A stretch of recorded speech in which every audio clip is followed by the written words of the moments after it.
WB's Don Tongish is live and more now with the very latest on the aftermath. Don? Well, Terry, we're in a neighborhood tonight that has really been badly beaten and bruised by that twister last night. Just everywhere there's damage. Look at this. This tree was uprooted. It actually came from someone else's yard. It's now laying in this fella's yard whose house has been completely destroyed. Down this way, we're seeing a lot of this. A lot of cars and trucks just turned over, flipped over by this incredible storm packing 200-mile-per-hour winds. And it's really sad because this is a double whammy for these folks out here. They were hit once before, 4 years ago, and that's when they learned a lot of lessons about surviving and rebuilding. There's not much left in some neighborhoods in Moore. The twister that fell out of the skies chewed up almost everything in its path, leaving neighborhoods looking like Mother Nature dropped a bomb on this city, destroying hundreds of homes. It's been a family house for 33 years, so it's kind of hard to imagine that being gone. Packing 200-mile-per-hour winds, the tornado tugged up trees, toppled trucks like they were toys. Witnesses say it hopscotched across the city, coming fast and furious. It sounded like somewhat like a giant with a huge foot had kicked the house. It was whoop. Janet Franco heard it coming. Her garage is gone. Her house is littered with glass. She and her husband survived the storm in their closet. And he just got this door closed. We sat here side by side when all those windows broke and the glass just hit here like crazy. And we could feel the house shaking. The whole thing was over in 6 to 10 seconds. I was in here in the structure. Their neighbor, Don Staler, weathered the storm in his concrete storm shelter. His house is now gone. The structure is about the only thing standing in his neighborhood. If I had to do it all over again, I would not go into nothing but this. Because I know this thing, it didn't even move from its spot. Oklahoma Governor Brad Henry toured the hardest hit spots, getting a good look at the devastation wreaked on his state. I'm just about speechless. I mean, when you see this damage on TV, it's one thing, but when you see it up close, it's just incredible. I mean, it's horrific. Eerily, the twister took almost the same path a killer tornado took in '99. Some of those hit then were hit again, but this time no lives were lost. It's just a miracle of God that we didn't lose some lives. And you can see the devastation out here, approximately 4 miles long, a quarter-mile wide. Everywhere you see the twister's force. Here it tipped over an RV, but across the street it showed mercy. Delicate flowers were left untouched in their pots. People say they'll salvage what they can and rebuild. They've been here before with spirits like their neighborhoods, beaten and battered, but not broken. Oklahomans have a proud history of rising to the challenge. And they're trying to have a sense of humor about all of this tremendous loss out here. Take a look at the neighbors next door. We buy ugly homes, call me. They tell us if they can't cry, they have to try and laugh. Now, there's some anxious times out here tonight. You can probably hear the thunder and see the lightning going on. There could be another storm brewing. So a lot of folks watching the skies tonight praying there won't be a three-peat. Live in Moore, Oklahoma tonight, Don Tongish, WB 33 News at 9. Well, he's got me handcuffed half of the way, twisted on my back, laying on my chest, and drilling his knee in my back, and then pulls my arm out of socket, then sucker punches me on the ground. Antonio Bradford says what happened to him last fall in Deep Ellum was wrong. Officer John Nash, claiming he was drunk, pinned Bradford down and slapped him. I wasn't trying to get away. All I was trying to do was ask the officer a question. Why would we been arrested? And he didn't want to answer me, so that doesn't give him right to hit me. Bradford may ask a jury to side with him. He's moving forward with plans to sue Nash, claiming the officer used excessive force. The officer's actions were uncalled for. They were excessive. Bradford's attorney, Bill Meyer, will file papers that could pave the way for a civil lawsuit against Nash and the city of Dallas that Meyer says will ask for damages for pain and suffering. There's no doubt in my mind that he was injured.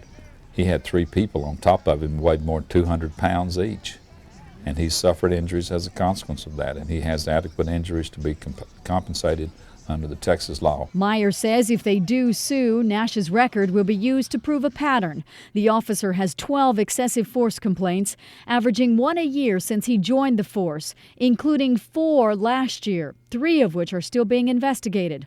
All but 1 were ruled inconclusive. But Meyer says this time the proof's on tape. We have positive proof by videotape taken at the time of the incident of the officer's improper conduct. Bradford, who is a single father of 3, says he's been out of work because of his back problems.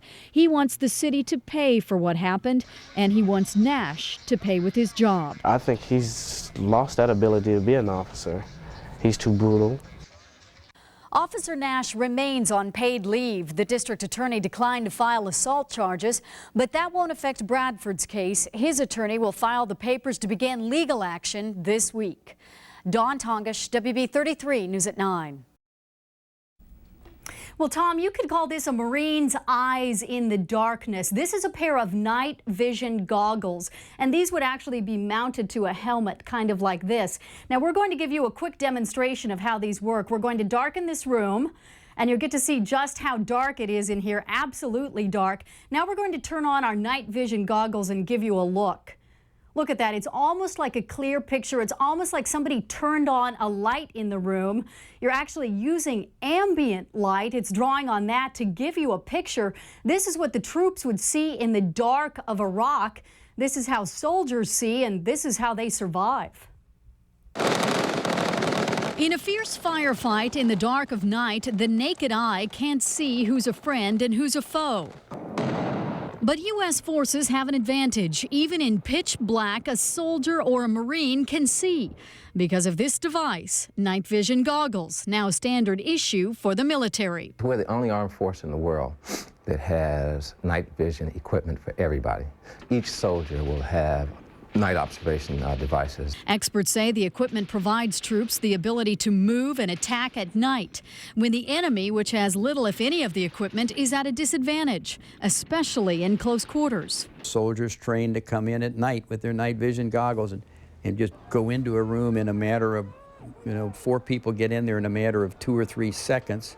And in the next 2 or 3 seconds, you have to decide who's friends and who's not. To give you an idea of how the goggles save military and civilian lives, we put a pair on a photographer. Entering this dark room without them, he's flying blind.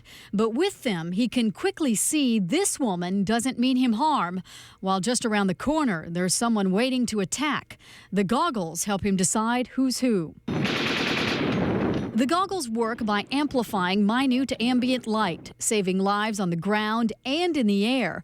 With the goggles, fighter pilots can see while turning off their lights to avoid being spotted by the enemy. Some nights with a full moon, you really don't need any lights at all. You can just look out through the goggles and see them. So that's where the big advantage is in letting us stay in formation and keep sight of each other in no light situations. And these goggles are also really popular with the non-military. We borrowed this pair from Steve Porter over at Porter's Army Surplus in Irving. He sells these to hunters and campers. But if you want a pair of these for yourself, get ready to pay hundreds, even thousands of dollars. But to the military, these goggles are priceless. Dawn Tongish, WB 33 News at 9. WB 33's Dawn Tongish joins us from Texas Stadium to fill in the blanks on the fish story. Dawn? Oh, you're right, Jim. This is one fishy story. Here's a little bit of a hint about that Parcells nickname. It has a lot to do with the famous fish on this can. Now, Parcells says that it actually dates back to his early days back in Boston when the team then tried to play a joke on him. Well, the name stuck, and ever since, fans have been hooked on the tuna. Today's poll question, how long will Parcells coach the boys? The coaching change was all the talk at Sport Clips in Valley Ranch. Dallas coming off 3 straight 5-11 seasons. At this salon, owned by Cowboys great Jay Novacek, you can get clipped and coiffed and catch the sports headlines at the same time. And today, everyone was talking about the Cowboys' big catch. Big tuna.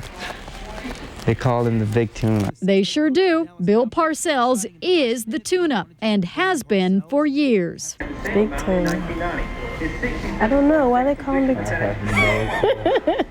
I don't know why they call him Big Tuna. Myesha Meeks cuts hair for a handful of Cowboy players. She didn't know why the nickname. Her client Chris was stumped too. I'm sure there's a reason for it, and I just don't know what it is. Your Honor, the claim that all albacore tuna is the same is all wet. Okay, here it is. The nickname stems from Charlie the Tuna of Starkist fame. And so far, Cowboy fans are hooked. I'll probably make a tattoo of that Big Tuna on my shoulder. Parcells says the nickname goes back to his first year in the NFL. Some linebackers at Thanksgiving told him he could get a free turkey and a pie at a local store. I was a little skeptical of that. So they said, well, Coach, have you signed up for your free turkey? And I said, you must think I'm Charlie the Tuna. Nickname or not, fans hope this fish can swim upstream and take the entire team with him. And you can see that fans are very optimistic about the tuna. Now, on some national sports talk shows today, you saw him referred to as the tuna. Well, Cowboy fans say he has to be the big tuna, because you know what they say about Texas. Live in Irving, Dawn Tongish, WB 33 News at 9.